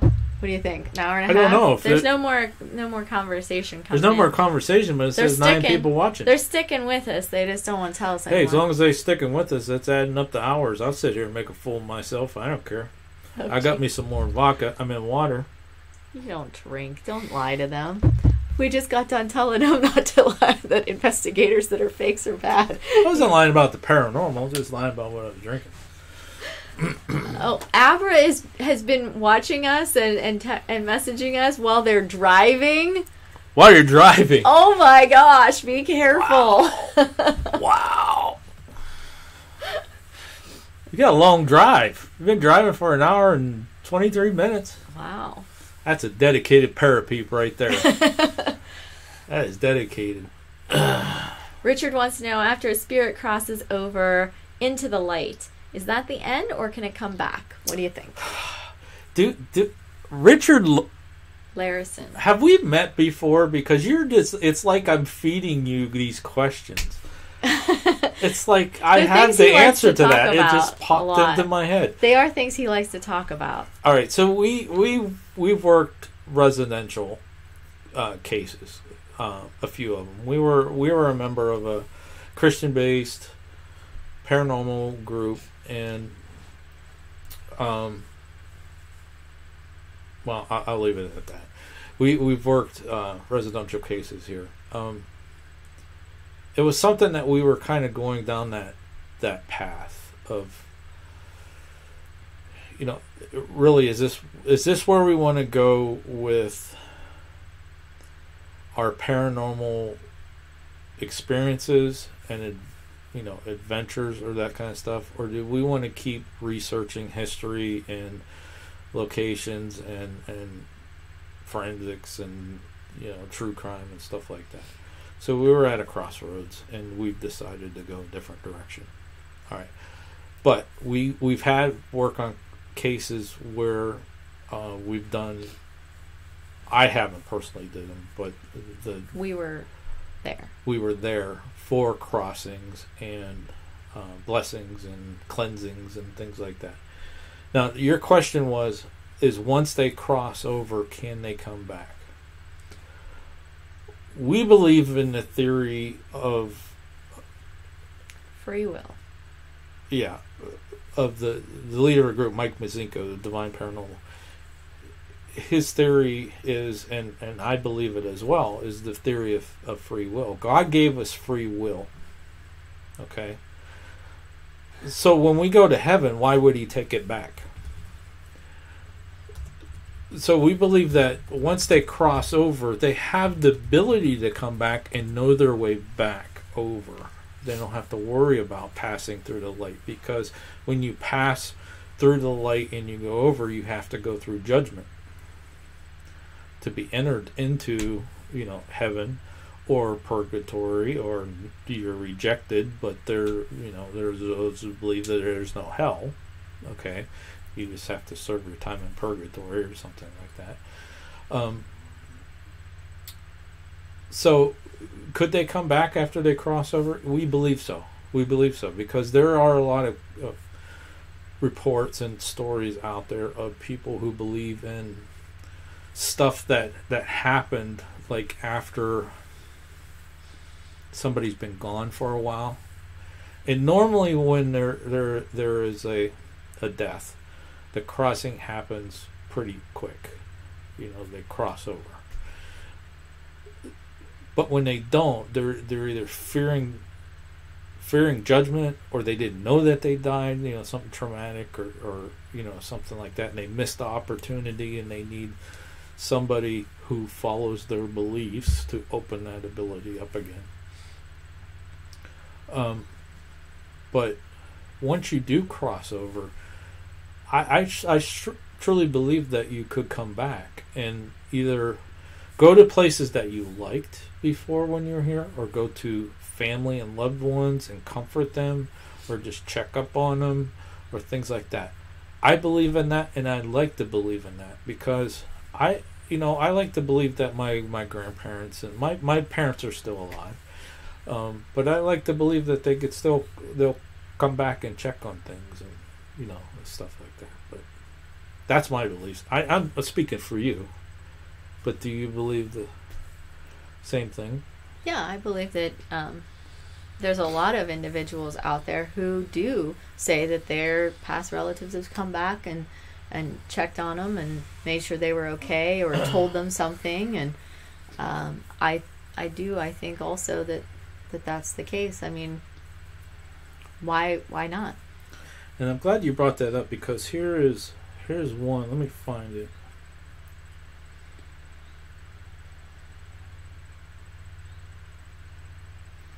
And my paranormal, that experience I had before I actually knew about the paranormal, I had it twice. And it's similar to this. I don't know if I can find it. Go ahead, keep talking. I'm not sure. Yeah, here it is. What you're looking. You read all these, yeah, right? Yeah. Read this story right here. And this is similar to my paranormal experience that I've experienced twice. All right. It says, my elderly aunt, 90 plus years old, was not doing well and staying in a nearby hospital when one night I woke up out of a deep sleep. I looked at my clock and it blinked 4 a.m. Not thinking anything of it, I rolled over and immediately fell back to sleep.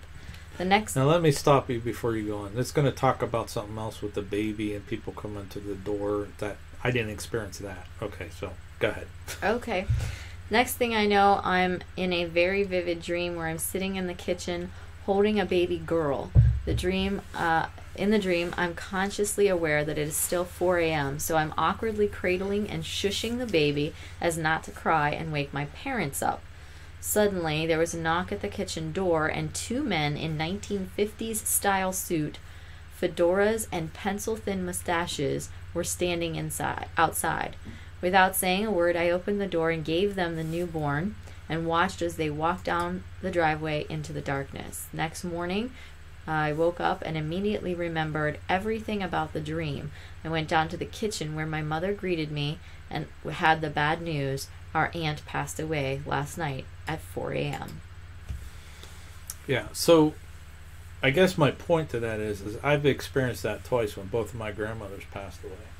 I knew, I just knew. One was at 2 o'clock in the morning, and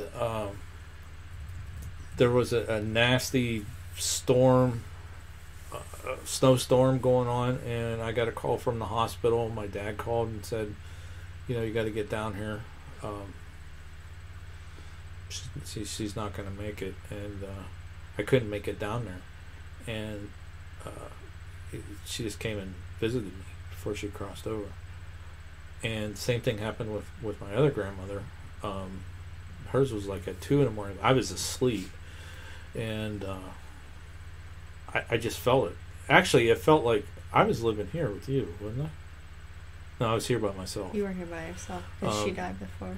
It was about 2:15 in the morning, and it felt like somebody just, hit my arm. What she used to do, I lived with her for a while. That's what she used to do, wake me up.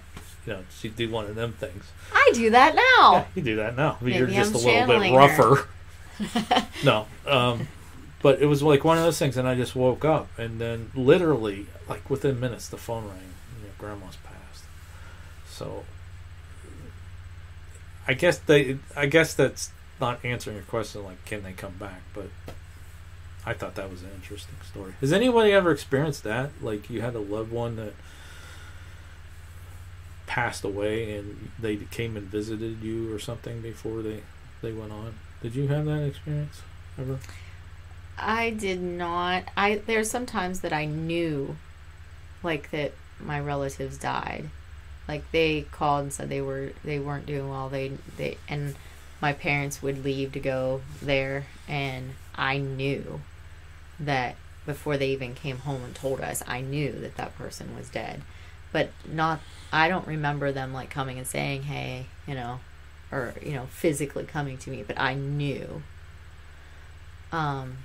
So I didn't have that, but I did have recurring nightmares when I was a child about dead people in my family that would come to you in your dreams. Yeah, of course they were always trying to kill me, but your family members were trying to kill you. Yeah, I don't know what that means. It's just something about your character right there. But when I was younger, I don't remember it at all, but my mom tells me about it, that when I was a little girl, I saw angels in church. I've heard you tell that story before. And that they were flying around up in the front by the altar. And she told me that she told my priest she was worried, if there was something, wrong, or if she should be worried about that. And he said that it was fine, that I could have. And that's what my priest, when I was growing up, saying, it's okay. She may be seeing things. And I was of the age that, your mind is more apt to be open to those kinds of things. When we get older, we shut that off.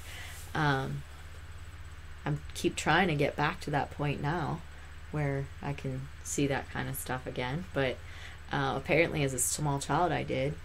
And I don't know if I did or if I had a premonition, because now we actually, in that same church, got a mosaic mural that they put in well after I had this as a child, because even when I was getting my first communion, graduating from high school, like it still wasn't there. And then we got it in 2 portions. But now there's this big mosaic mural behind the altar, and I've been there. I've seen it. They haven't. And there are angels now flying around up above. Yeah. In the mosaic. And so I don't know if I was had it a premonition or if I Maybe. literally saw angels, and maybe that was why the priest even decided to get that mural.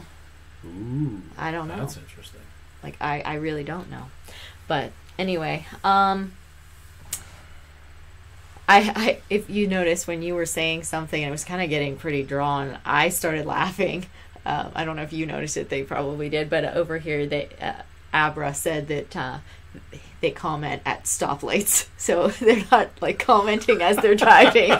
So that's why I was laughing at that point. But all right. Anyways, I Way wanted to mention buddy. that. But then Richard also wants to know if we believe in reincarnation. Well, that was one of the that I had a heated conversation about that with somebody, and I'm not real well versed as far as the Bible and reincarnation and things like that. Mm-hmm. There's just some theories that I have from different things I've read and people I've talked to and certain things. I have my theory about, and I guess that's what you asked, do I believe in it? I think that if you're on the earth to kind of prove your soul to be able to go to heaven. That's why you're here. That's your purpose for being here. That's life's purpose, is that you have to do things, the golden rule, do unto others as they do unto you, that kind of thing. Treat people with kindness and charity and things like that. And be kind to people. And if you don't do that while you're here, you get you got to come back and keep trying until you do it right. And if you put a word on it as far as being reincarnated, now do I think that I could come back as a rock? No. Do I think I could come back as an animal or a spirit creature or something like that? No. I think a human soul is a human soul. But that's my beliefs. What's your beliefs on reincarnation? Now, she's got an interesting take on everything because she's science-based in biology and that kind of stuff, but she's also a Christian. So you have conflicting things in your mind about the whole Darwinism and creationism, and I can imagine. No wonder you're a freak. I don't really have much of a conflict there because I can still believe that God created things and then allow them to evolve. That's my belief system. So I don't really feel, there's people who in science, they're like, oh, it's and then there's people in religion, oh, and there's like no connection. I don't see a problem with the connection. And I agree with you too. And we see this a lot. Not with you guys. You guys that I've met recently as we started redoing the channel and going back out here have been awesome. Awesome. It's great as far as being open-minded. That's what I love. I want to sit here and have these debates and have these discussions because we really don't know for sure, 100%. Mm-hmm. But historically, if you go back and you look at these things and put things together, maybe we'll be prepared for when we cross over and we find out the meaning of life, But I love having these conversations and these type of things. Although it's just you and I sitting here conversing. Well, we got these people that are asking us things, and that leads to the more conversation. But hopefully, I'm not offending anybody with my beliefs, but this is just what I believe in. Like I said, I'm open-minded. You believe whatever you want, Mm-hmm. But there are those that we've had conversations with that, no, it's this way. This is how you do it. And this is how you do an EVP session. And this is how you open this session. And this is how you do that. And this is... you shouldn't use a Ouija board, and you shouldn't do that, and you shouldn't do this. And I'm like, whatever. I'm American. I'm going to do what I want. Only thing I got to do is die and pay taxes and follow the law, I guess. Skirt the law. Yeah, but as far as me, that whole watching us, I hope I don't make you crash your car, man. Are you?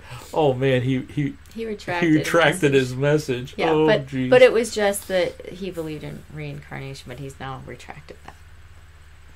But anyhow, as far as me believing in reincarnation, I don't know. I'm still debating that one in my own head, because I truly love the Victorian era.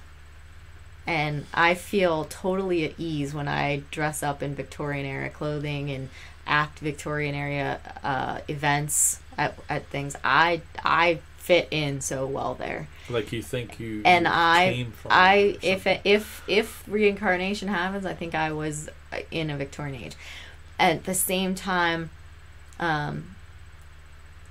I have these other beliefs that say, why would I have to continue to go through multiple lives? You know, why couldn't I just do my best and then have one way or the other, yes or no, to heaven? But I don't know. But I do have another relative, and I won't mention who they are just because they might actually watch. But they have some medical issues, and occasionally they literally go back in their head, and they don't see what's going on now at all, and they act out things from the past, and they claim that they're, you know, certain people, and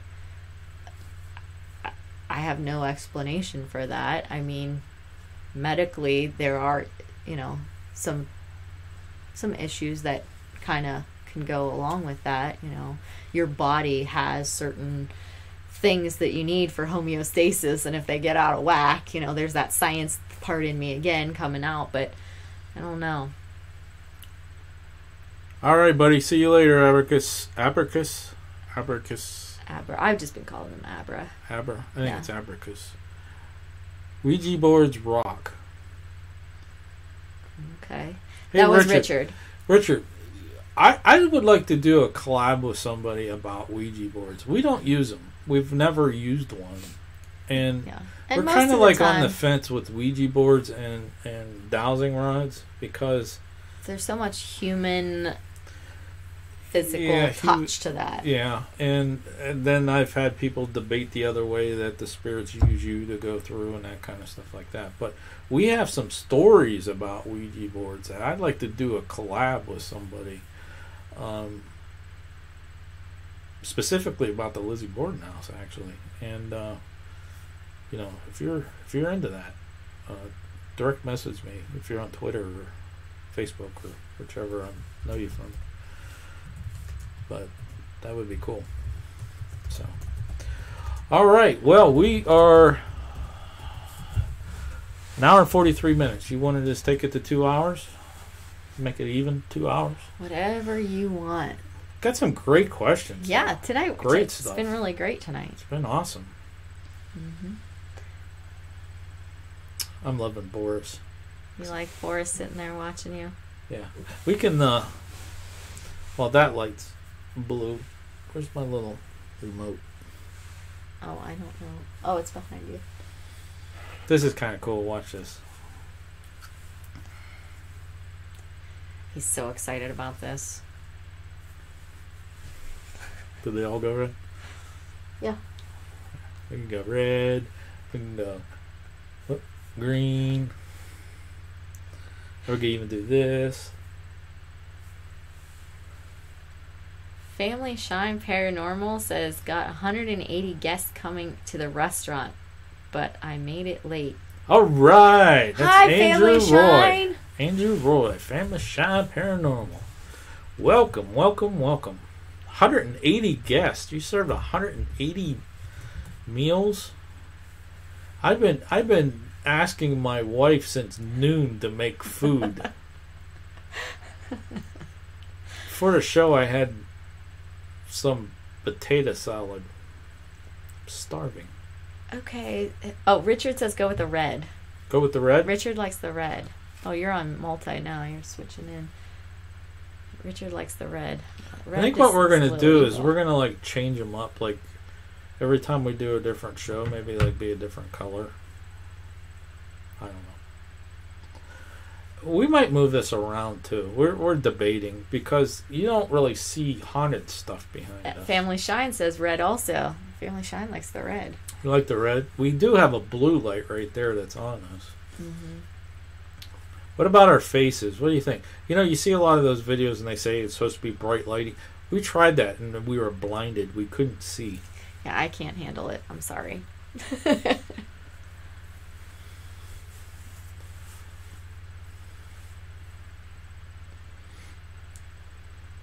Okay.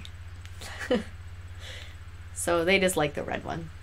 They don't really have anything else exciting. Just the red. Go with the red.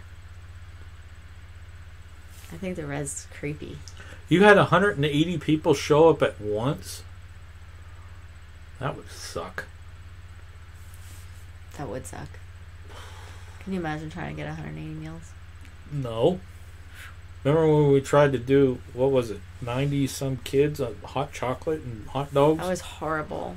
Holy cow. Yeah. Because you want everything to be hot, so you don't want to make it in advance. And ugh, it's crazy. But that would be horrid. That don't look bad. No, it looks okay. It's just a little creepy for me. But that's what, okay. The red? Yeah, the red seems creepy. But they like it, so it's for them. That's right. So, anyhow. But I didn't make you any food because we don't have much. Remember, we've been away a lot recently, and I haven't done my normal grocery Still gotta shopping. eat. Haven't done my normal grocery shopping, so to like try I to took think you of grocery what shopping. There's meals in there.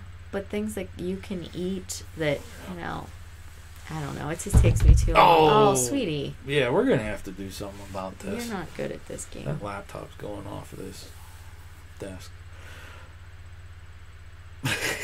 We just saw the delay on the feed. It was like an earthquake. We don't live in California, by the way. Although we have had some earthquakes here. Not in the last year, but a couple years ago we did. Aww, Family Shine says that we can go eat on him when we're in Florida. Aww. So he's doing St. Augustine the second week in December.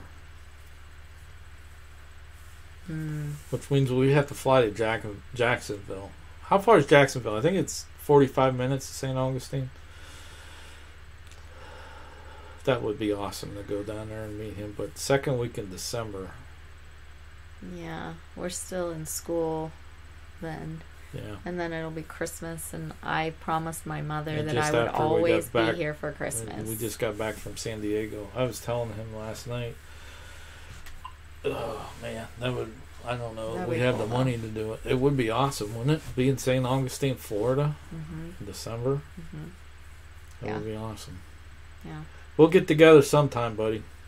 Yeah. Somehow. Yeah. It's a definite. Family first always, says FS. Oh, it's her family. Stop it. Just because your I'm family, kidding. Just it's because a your joke. family doesn't it's always a joke. get together. I love your family. You know that. I know. But your family doesn't get together on the holidays usually. They're usually like a month or two late. Yeah. Just saying. But I did promise my mother that I would always be home for Christmas. Yeah, I know. So. Why are we talking about this now? I don't know what we're talking about. You guys Because have we any got questions invited. for us? We got 10 more minutes. Any questions? Any questions? Comments? Family Shine, do you have any ghost stories you want to mention? We were doing some ghost stories earlier, or paranormal stories. Richard's had some great questions tonight. Yeah. I think he's getting all his all his questions answered too. So you guys like this setup better than what we've had in the past? Look a little better, a little bit more creepier. I was thinking we need like a candle here or something kind of flickering on our face, but knowing me, I'd set something on fire. Yeah, you probably have set like the me. that video go viral.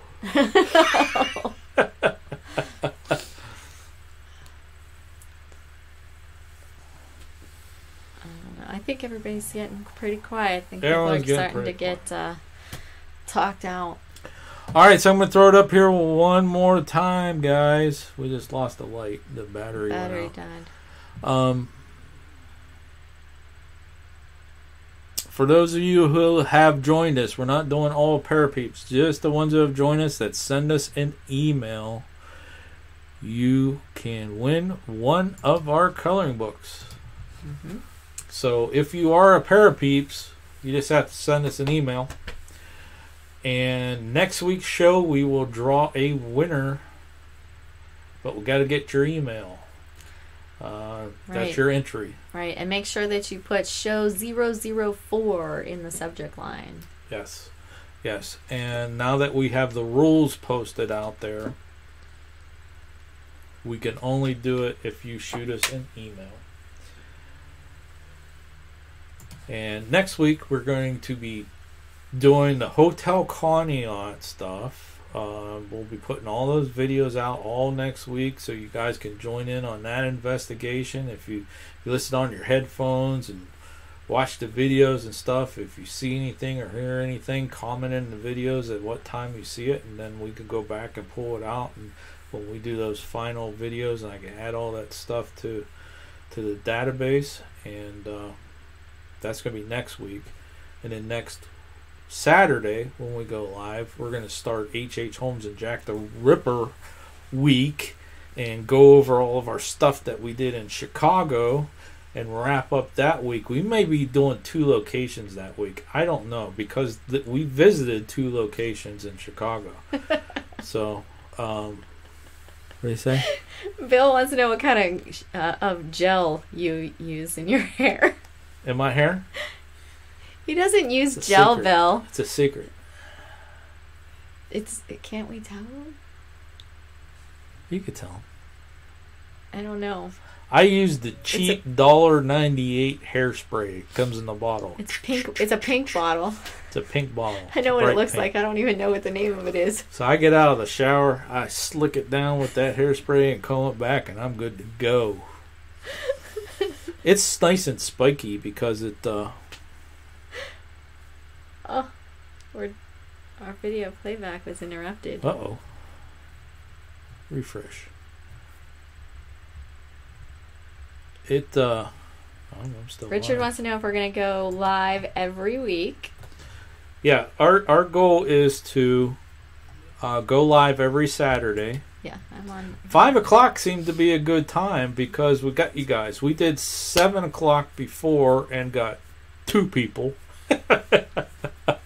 I was thinking like 5 because we do have some fans in the UK. And if we do like 7 o'clock, it's like 1 o'clock in the morning, midnight, 1 o'clock in the morning for some of those guys, so they won't be going to join us. So I thought I'd bring it up a little bit earlier. But then on the West Coast, it's like 1, 2 o'clock in the afternoon. So I don't know. Yeah. But 5 o'clock seems to be good. So we want to try to go live every Saturday and do the live shows. Mm-hmm. And when we pick a topic like H.H. Holmes, we'll just have all kinds of stuff. And we got the Lizzie Borden we could talk about, and Gettysburg we could talk about, and every one of these locations we could just talk about something, or we could just pick any paranormal theory and go off of. We could do a whole show just on our theories of reincarnation or whatever.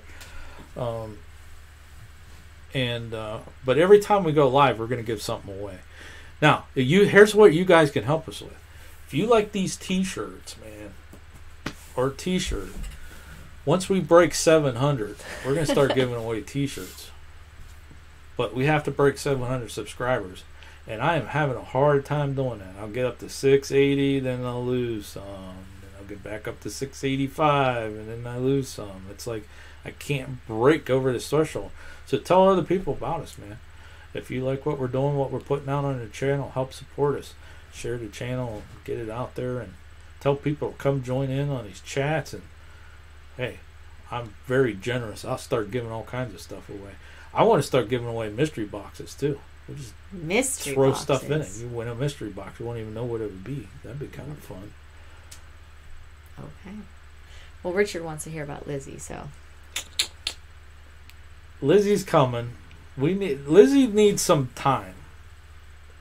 Okay? Lizzie needs time? Well, time to do her justice. It's not something that we could throw together. Now, we could do Hotel Cognac because we were just there. We could do H.H. Holmes and Jack the Ripper because we were just there.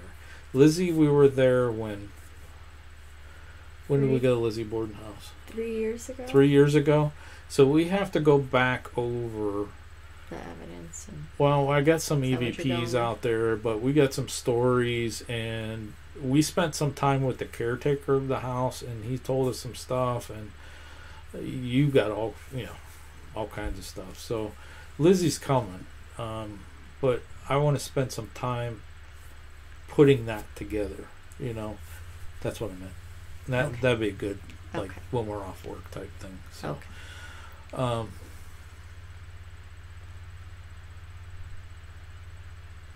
my brain just went blank. I was just thinking, what kind of gel you use in your hair? that was hilarious, Bill, I have to say, because he actually does spend way more time on... I spend more time on my hair than she does. Yeah, he'll spend like 5 minutes combing his hair and putting his hairspray in, and I go... put it in a ponytail and I'm done. Or grab the top and put a clip in it and I'm done. That's really why my hair weird sucks. About my hair. I don't know why. There's not much there, but it is there. I'm going to be 50 and I still have hair. There's people I went to high school with that are bald. But some of the earlier videos that we did, where you saw me wearing just a ball cap because I didn't do my hair, so I had to put a ball cap on. But we'll go and we'll be like at a hotel room. I won't go down and get ice or something unless I put a ball cap on. It's just ridiculous. That feeling of, And if I let it grow out, I look like Dr. Emmett Brown. It's horrible. And when he says grow out, he's talking about more than a centimeter long. Yeah. Family Sharton says, take care, gotta take care of that group. And he says, all right, talk buddy. to you later. So, we're going to wrap it up here. We're going to wrap up now anyhow, but it's Thanks been great for us. everybody. Send that email, man. I want to shoot you a coloring book if you win. So it's been great talking to everybody tonight. Thank you for joining us. It's been great. We've had a lot of fun and definitely got to chat about a lot of things tonight. Yeah, our stream seemed to stay up pretty good. Mm-hmm. That's great. So I think we're going to call it a night, and hopefully I could talk my wife into making some dinner. Because these little miniature things aren't cutting it anymore. His little candy bars that he's been shoving in his mouth all night. Yeah. Oh, Bill says great show and great hair, by the way. Thank you. All right. Well, folks, hey, as always, until next time. Thanks for watching. And happy hunting.